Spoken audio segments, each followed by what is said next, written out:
ज़बूर 77, साम 77, मीर मुगनई के लिए यदतून के तौर पर आसिफ का मजमूर।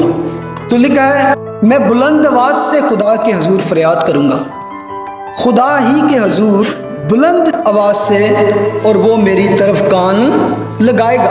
मैं समझा जब कोई भी खुदा की तरफ आता है, दुआ के लिए खुदा के हुजूर बैठता है, तो उसका यकीन यही होता है कि मैं खुदा के हुजूर फरियाद करूंगा, मैं बुलंद आवाज से पुकारूंगा और मेरी तरफ वो कान लगाएगा। क्यों? कि वो मेरा खुदा है, मेरा भरोसा उस पर है और वो मुझे जवाब देगा। यानी कि इसी उम्मीद के साथ हम दुआ करते हैं, इसी उम्मीद के साथ उसके हुजूर आते हैं कि वो मेरी तरफ कान लगाएगा।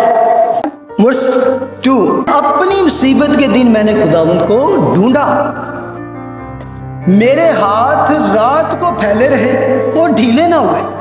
यानी कि जब वो कहते हैं मेरे हाथ रात को फैले रहे, उसने दुआ शुरू की, यानी कि रात भर मैं खुदा के आगे फरियाद करता रहा, दुआ में ठहरा रहा हूं। लेकिन अगली बात जो है वो थोड़ी डिस्टर्ब करती है, ट्रबल करती है उसको। मेरी जान को तस्कीन ना हुई, my heart is still in trouble है, नो कंफर्ट। मैंने मुसीबत के दिन खुदावंद को ढूंढा, मेरे हाथ रात तक फैले रहे, ढीले ना हो। यानी कि मैं मुसलसल खुदा के हुजूर दुआ करता रहा, लेकिन मेरे दिल को तस्कीन ना हुई। I have found no comfort. रात भर दुआ करता रहा, उस ईमान के साथ खुदावंद के आगे आया कि मैं फरियाद करूंगा, वो बुलंद आवाज से मैं उसके मेरे तरफ कान लगाएगा, मेरी दुआ सुनेगा, लेकिन मेरी जान को तस्कीन ना हो। मैं खुदा को याद करता हूँ, बेचैन हूँ, मैं वावेला करता हूँ, मेरी जान ढाल है। मैं वावेला करता हूँ, वावेला का जो इंग्लिश में ट्रांसलेशन है कंप्लेन। तो क्या मेरी जान नडाल है, नो पीस, नो कंफर्ट। जैसे मैंने पहले कहा कि पहली आयत में भी उसका ईमान है कि मेरी बात सुने, कान लगाएगा, मुझे तस्कीन होगी, मुझे तसल्ली होगी, मेरी जो हालत है उसमें बेहतरी आएगी। लेकिन वो कह रहा है कि मुझे तस्कीन ना हुई, बेचैन हूं, नडाल हूं। इतना वो वर्स 4 में कहता है, तू मेरी आंखें खुली रखता है, मैं ऐसा बेताब हूं कि बोल नहीं सकता, कि मैं रात भर सो नहीं सकता। सोने के लिए आंखें बंद होना बहुत जरूरी है, आंखें बंद नहीं हो पाती, इतना बेताब हूं, इतना। यानी कि उसकी जान आप देख सकते हैं कि जिसमें तस्कीन नहीं, जिसकी जान नढाल है, बेचैन है, बोल नहीं सकता, आंखें बंद नहीं होती, ऐसा बेताब हूं। बेताब में जैसे बंदा तड़प रहा हो। ये अब नीचे जैसे जा रहे हैं, ऐसा लग रहा है कि बंदा डिप्रेशन में जाता है। और वो क्या कहता है आगे, एक और बात करता है वर्स 5, मैं गुज़श्ता अयाम पर यानी कदीम ज़माना के बरसों पर सोचता रहा। यहाँ पे आपको एक और बात आज सीखने को मिलेगी जो मैंने सीखी, कि जब हम खुदा के हुजूर तो जाते हैं, ईमान भी ये है कि हम खुदा के हुजूर जाएंगे, फरियाद करेंगे, वावेला करेंगे और वो हमारी तरफ कान लगाकर सुनेगा। लेकिन उस वक्त जब हम उसकी हुजूरी में बैठे हैं, तो उस वक्त हमें सोच हमारी क्या होनी चाहिए, वावेला किस बात का होना चाहिए, बात उसके साथ किस तरह करनी है, क्या करनी है। That is he is the man of God. आज लर्न फ्रॉम दिस सॉन्ग, जो उसने सीखा कि मैं जब खुदा के जुड़ गया, मैंने ये कहा, मैंने ये सोचा और मैंने ये पाया कि मैंने कंप्लेंट भी की, मैं वावेला भी किया, लेकिन ना तस्कीन, ना चैन, ना किसी तरह की जॉय मिला, बल्कि मैं सो नहीं सका, सारी रात मेरी आंखें खुली रही। बल्कि वो कहता है तू मेरी आंखें खुली रखता है, you don't let me sleep. Sleep का मतलब होता है कि आपको रेस्ट मिलता है, आप थकन से, टायर्डनेस से, बहुत सी चीज़ों से आज़ाद हो जाते हैं। इवन जब तक आप नींद में, आप इवन अपनी प्रॉब्लम से भी, अपनी दर्द से भी छुटकारा पा लेते हैं। जब खुदा के सूर गया, दुआ में ठहरा, लेकिन अब दुआ में वो सोच क्या रहा है? वो कहता है कि मैं गुज़श्ता अयाम पर, यानी कदीम ज़माना के बरसों पर सोच, अब वो पुराने ज़माने की बारे सोच रहा है, गुज़रे वक्त के बारे में, कि मेरा पिछला वक्त जो गुजरा गया कितना अच्छा वक्त था। What a wonderful days, happy days, गुज़श्ता अयाम, बीते दिन। तो कई दफ़ा इंसान जब दुखी होता है ना, तो पिछले दिनों को याद करता है, कितने सुहाने दिन थे, कितने अच्छे दिन थे। बुरे ज़माने में पिछली यादें और ज़्यादा कई दफ़ा तंग करती हैं कि यार वो कहाँ गए वो दिन हैं, वो सब कुछ गुजर गया, अब वो कहाँ गया। बल्कि वो कहते हैं मुझे रात को अपना गीत याद आता है, मैं अपने दिल ही दिल में सोचता हूँ। वो समा जब दिल से गीत निकलते थे, गीत तभी निकलता है ना दिल खुश हो, खुशी से गाता है, गुनगुनाता है बंदा। खामखाई जब खुशी मिलती है तो खामखा दिल गुनगुनाना शुरू हो जाता है। ना चाहते हुए भी आप अकेले ही हैं तो आप खुश हो रहे हैं, इर्द गिर्द चाहे वो बियाबान में हो, जंगल में हो, लेकिन दिल में जब खुशी होती है तो आपका दिल खुद ब खुद ही गुनगुनाना शुरू कर देता है। हालेलुया। वो किसी ने कहा कि जैसा मूड हो वैसा मंजर होता है, जैसा मूड हो वैसा मंजर होता है, मौसम तो दिल के अंदर होता है। जब आपको बहुत खूबसूरत जगह पे खड़ा कर दिया जाए, इर्द गिर्द वंडरफुल फैबुलस सीनरी हो, लेकिन अंदर गम हो, तो you can't enjoy that. You can only enjoy when your heart is filled with the Joy. वो आप बियाबान में भी होंगे, खंडर में भी होंगे ना, लेकिन your heart is filled with the Joy, वहां भी जंपे लगाएंगे, आपको वहां भी खुदा की तारीफ करने की चीजें मिल जाएंगी। लेकिन वो कहता है मैं वो बीते दिनों को याद करता हूँ, वो गीत याद करता हूँ। अब ये सारा कुछ सोच रहा है। और हमेशा याद रखें, डेविल का जो सबसे बड़ा अटैक होता है वो हमारा ये सोचें हैं, दिमाग है। कहते हैं कि हमारी सोचें, बिलीवर्स की सोचें शैतान पढ़ नहीं सकता। आपकी थॉट्स जो हैं, devil can not read your thought, but he can implant his thought in your mind. आप बाइबल में बहुत सारी ऐसे हवाले पढ़ सकते हैं। शैतान पतरस में समाया, खुदावंद के नाल नाल चलता है, उधर शगीर देने, लेकिन क्या वो आपकी सोचें ना पढ़ सके, लेकिन वो आप अपनी सोचें आपके दिमाग में। ही कैन इम्प्लांट, वो कहते हैं खाली दिमाग शैतान दा घर होता है। जब आप खाली हो, कुछ नहीं कर रहे, तो सिर्फ इब्लीस अपनी सोचें आप में इम्प्लांट करना शुरू कर देता है। और आपको याद होगा कि जब वो हवा के पास भी आया तो वो इस तरह की ही बातें करता था, उसके ज़हन में गलत गलत सोचें डाल।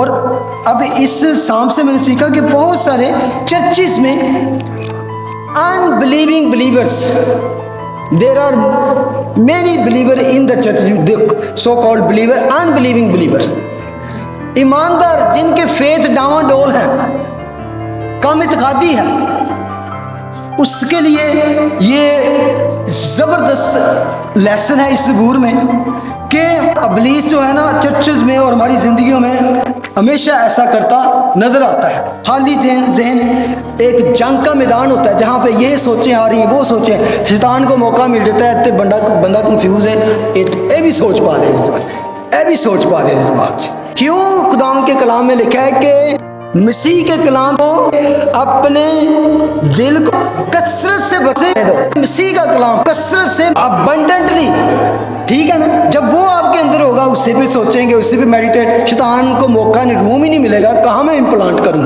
अपनी बातें। तो इसलिए read the word of God and pray every day.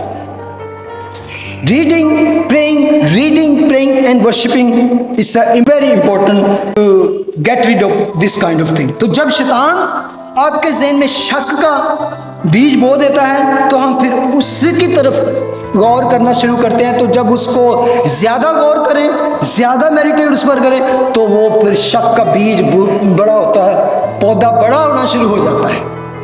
फिर उसको क्या होता है, ऐसी सोचें पैदा होनी शुरू होती हैं जो हमें वर्गला लेती हैं, असल ट्रैक से हटा लेती हैं। उस हमारी थिंकिंग जो डायरेक्शन है वो उसको चेंज करता है। लेकिन यहाँ पर इस खुदा के बंदे ने क्या किया कि अब वो सोच रहा है, दुआ भी कर रहा हूँ, रो भी रहा हूँ, पिछले दिनों को भी याद करता हूँ, I am just confuse, what is happening.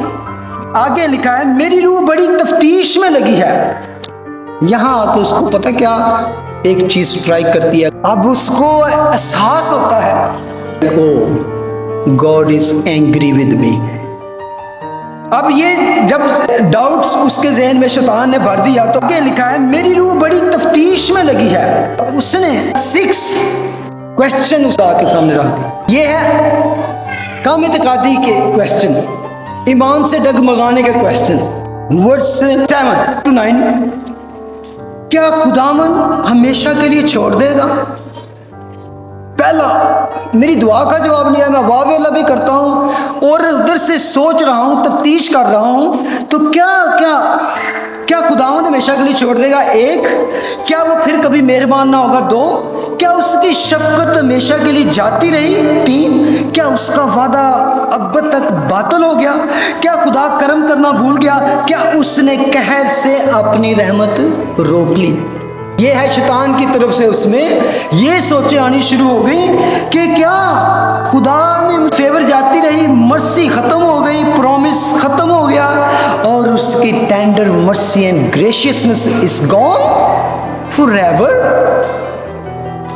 ये इब्लीस करता है जब आप सोचते हैं। अब क्या, अब उस बंदे ने जब ये उसके जहन में आई, अब एंड पे आपको पता चलता है कि वो क्यों कह रहे हैं। कहर में उसने अपनी रहमत, गुस्से में या एंग्री होके क्या उसने अपनी सारी बरकतें रहमतें मुझसे रोक ली हैं। Now he start thinking like. आगे गौर से पढ़े वर्स 9 के एंड पे लिखा है सिला।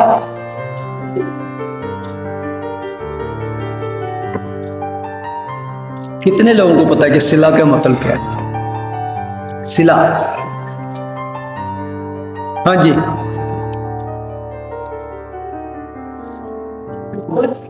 क्या? बोझ, हाँ जी, जगह का नाम। Anybody else?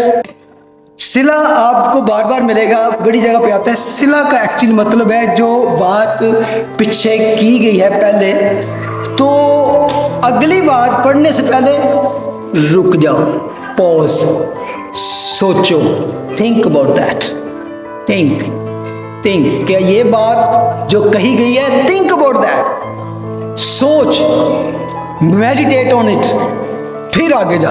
तो ये बात जो तूने की है, एकदम वो रुक गया, कहना oh let me think about that, रुक गया। कई दफा आपकी सोच की धारें जब जा रही है ना गलत डायरेक्शन पे, तो एक टाइम आएगी तो आप उस पर सोचें कि मैं क्या सोच रहा हूं, क्या प्लान करना शुरू कर दिया। रुक जाए, रुक के सोचें। जब उसने सोचा तो खुदा की तरफ से उसको फिर मदद मिली। आपको याद होगा जब मुशर्रफ बेटा सारा कुछ गंवा बैठा तो लिखा है फिर उसने होश में आकर सोचा। He came into his own senses। कई दफा इंसान इतना डीप चला जाता है डिफरेंट ट्रैक्स पे, वो सोचते ही नहीं कि मैं जा रहा हूँ गलत डायरेक्शन पे। लेकिन असल में बहुत बड़ी प्रॉब्लम ये होती है कि अक्सर इब्लीस जो होता है, शैतान आपको मौका नहीं देता कि आप इस पर गौर करना शुरू करें। उसको डर होता है इसने सोचना शुरू किया ना तो ये तो पलट जाएगा, ये मेरे हाथ से निकल जाएगा। वो उसको मौफ इतना रखता है, वो ड्रग की तरफ उसने लगा दिया तो कहेगा ड्रग ही मिलते रहे, ड्रग में रहे, जो जो गंदी आदतें उसको पड़ी हैं वो उसको मुहैया करता रहेगा, ऐसे कंपनी मुहैया करेगा, ऐसे सोर्स मुहैया करेगा, तो वो दलदल में घुसता जाएगा, घुसता जाएगा, धंसता जाएगा। एक टाइम आएगा कि उससे निकलना मुश्किल होगा, वो सोचने नहीं देता। लेकिन जब कभी भी किसी ने भी रुक कर सोचा कि मैं क्या कर रहा हूँ, किधर जा रहा हूँ, तो खुदा की तरफ से उसको फिर मदद मिली। आगे वर्स 10 में लिखा है फिर मैंने कहा ये मेरी ही कमजोरी है।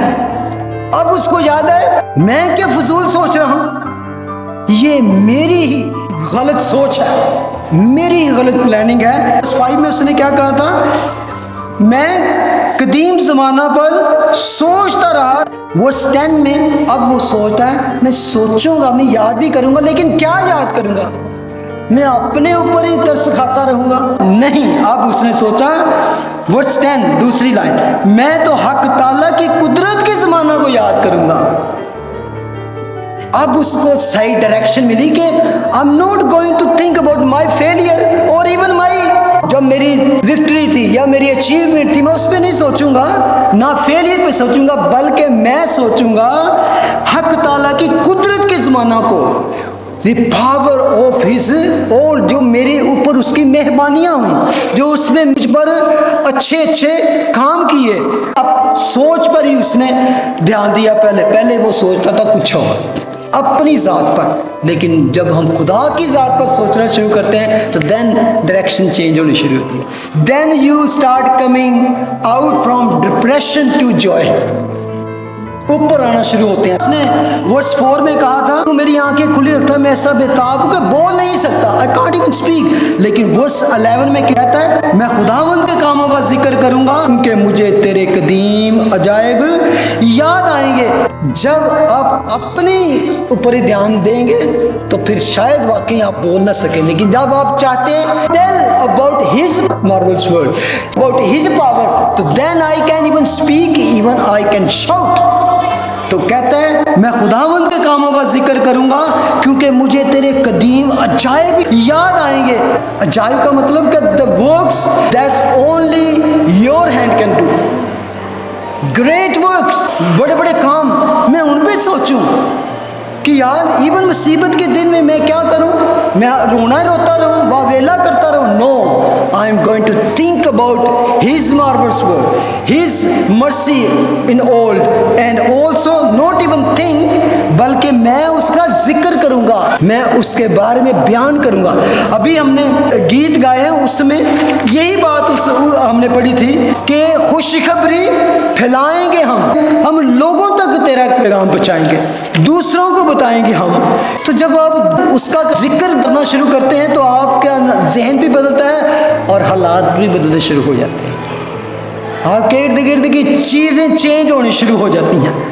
तो कहता है मैं खुदावंद के कुदरत के ज़माना को याद करूंगा, मैं खुदावंद के कामों का जिक्र करूंगा क्योंकि मुझे तेरे कदीम अजायब याद आएंगे, मैं तेरी सारी सन्नत पर ध्यान करूंगा। Oh, I will think about your wonders, क्या क्या है खुदा ने दुनिया में किया है। आज भी हम बाहर जाएं तो हम देख सकते हैं कि खुदा के वंडर्स क्या बड़े बड़े काम, बजाय कि हम दुखों में जाएं, बस रोते रहें, वावेला करते रहें। आपको याद होगा दाऊद जब जाति जुलियत से लड़ने के लिए गया तो उसके जहन में क्या था, ये सारी जहन में जो जंग चल रही थी उसी ने उसको फतह दी। फाइट जो यहाँ आपकी होती है वहाँ आपको पता होता है कि I am going to lose और I am going to win. जहन में वो पहले फतेह हासिल कर चुका था। उसने कहा ना मैं ओल्ड को, कदीम ज़माना को याद करूँगा, उसने भी यही काम किया। उसने क्या कहा कि जिस खुदा ने मुझे शेर और रीछ के पंजे से बचाया, तू भी उनकी तरह की जानवर है। God is going to give you in my hand. उसने वो याद किया, उसने ये नहीं याद किया कि सौल बादशाह के पास फौज कितनी है, उसके पास हथियार कितने हैं। मेरा वो खुदा जिसने मुझे वो विक्ट्रीज दी थी, वहाँ फतह दे दी, तू कुछ नहीं है उसके सामने, तो मैं उसके नाम से फाइट करने के लिए तेरे पास आता हूँ। मेरे ख्याल शायद शेर और रीछ के साथ फिर भी उसको कुछ जोर लगाना पड़ा होगा, कुश्ती लड़नी होगी, उसको उसने एक ही पत्थर में उसने हिला कर। तो always remember your past victories, past miracles, past blessings जो खुदा ने आपको दी। जब कभी आपके सामने ऐसा कोई मौका आ जाए जहाँ आपको ऐसा फील हो क्या खुदा ने हमेशा के लिए छोड़ दिया, क्या उसकी शफकत हमेशा के लिए जाती रही, क्या उसका वादा बातल हो गया, क्या वो कर्म करना भूल गया। No, think about what he has done already. उसने क्या कुछ ऑलरेडी कर दिया है। तो इस सोच को फिर वो किस तरह बदलता है, वो कहता है मैं तेरी सारी सन्नत पर ध्यान करूंगा, मैं तेरे कामों को सोचूंगा। ऐ खुदा तेरी राह मकदस में है। कौन सा देवता खुदा की मानद है? क्योंकि जिंदा खुदा है हमारा, जिंदा खुदा है हमारा। ये फिर आप उसके बारे में जिक्र करें, उस बारे में सोचें, बल्कि उसके बारे में गाएं, प्रस्तिश में गए, तो देखें आपके हालात कैसे चेंज होते हैं। आपका दिल चेंज हुआ, आपकी सोचें चेंज हुई, आपके प्लान चेंज हुए, आपकी ज़िंदगी में चेंज आनी शुरू हो जाती है। तो सबसे बड़ी जंग यहाँ है, तो उससे यहाँ पर ये डाउट क्रिएट ना करने दें। जब वो आपकी ज़िंदगी में ऐसी बातें क्रिएट करें, तो आपको खुदा के कलाम से उसे जवाब देने की ज़रूरत है। वो कहता है, ये 3-4 जो बातें उसने कही सुने। जब वो कहता है क्या खुदावन ने हमेशा के लिए छोड़ दिया, तो आप कह सकते हैं नहीं, ये शैतान की सोच थी। खुदावन ने कहा है ना मैं कभी तुझे छोड़ूंगा, ना तुझसे दस्तबरदार हूँगा, क्योंकि मैंने तेरी शबीह अपने हाथों पे खोद रखी है। जब वो कहे क्या वो फिर कभी मेहरबान ना होगा, अभी हमने क्या ज़बूर गाया था, मेहरबान मेहरबान मेहरबान, और उसमें कितनी बातें हैं कि नो मेरा खुदा हमेशा मेहरबान है। फिर वो कहता है क्या उसकी शफकत हमेशा के लिए जाती रही, तो क्या उसने कहर से अपनी रहमत रोक ली। तो आपने भी क्या गाया है, तेरी रहमत अबदी है, तेरा प्यार निराला। ये बातें याद रहे, शैतान को इस तरह जवाब दे, इसको गाए, क्योंकि नहीं, उसकी रहमत अबदी है। मैं बेवफा हो सकता हूँ, वो कभी भी बेवफा नहीं, वो वफादार रहेगा। मैं पीछे हट जाऊँ, वो मुझे कभी नहीं छोड़ेगा, वो मुझे संभाले रखेगा। कहता है क्या उसका वादा अब तक बादल हो गया। हाँ, कहता है वो वादों का सच्चा और कौल का पक्का है। वो कभी वादा करके पीछे नहीं हटता, वो हमेशा वादे अपने पूरे करता है। तो ये उसके अबदी वादे हैं, उसका रहमत अबदी है, शफकत अबदी है, और वो कह करने में हमेशा धीमा है, वो अपना हाथ रोक लेता है। और इसके आगे चंद आयतों में उसने खुदावंद के बड़े बड़े कुदरत के कामों को बयान किया है। फिर उसने क्रिएशन से लेकर बड़े बड़े कामों को याद करना शुरू कर दिया। तो उसकी सोच जो पीछे बड़ी अफसुर्दा सी, डिप्रेशन में थी, जब ये चीज़ें उसके सामने आई, तो उसने कहना शुरू कर दिया कि कौन सा देवता खुदा की मानत है, वो तो खुदा है जो अजीब काम करता है। तूने कौमों के दरमियान अपनी कुदरत जाहिर की, तूने अपने ही बाजू से अपनी कौम बनी यकूब बनी यूसुफ को फिदिया देकर छुड़ाया है। और खुदा समंदरों ने तुझे देखा, समंदर तुझसे डर गए, गहराव भी कांप उठे, बदलियों ने पानी बरसाया, अफलाक से आवाज़ आई, तेरे तीर भी चारों तरफ चले। भगोले में तेरे राहत की आवाज थी, बरक ने जहान को रोशन कर दिया, जमीन लर्जी और कांपी। तेरी राह समंदर में है, तेरे रास्ते बड़े समंदरों में हैं, और तेरे नक्शे कदम नामालूम है। तूने मूसा और हारून के वसीला से गल्ला की तरह अपने लोगों की रहनुमाई की। यानी कि वो कहता है ये तो मेरी प्रॉब्लम छोटी छोटी हैं, तेरे जोर से तो आसमान और समुंदर और पहाड़ कांप जाते हैं, तो ये मेरी छोटी छोटी मुसीबतें हैं, ये क्यों नहीं जाएंगी। तो आए हम खड़े होकर खुदावंद के सामने अपने आप को रखें। हालेलुया। खुदा बाप तेरे बेटे यीशु के नाम में हम तेरा शुक्र करते हैं।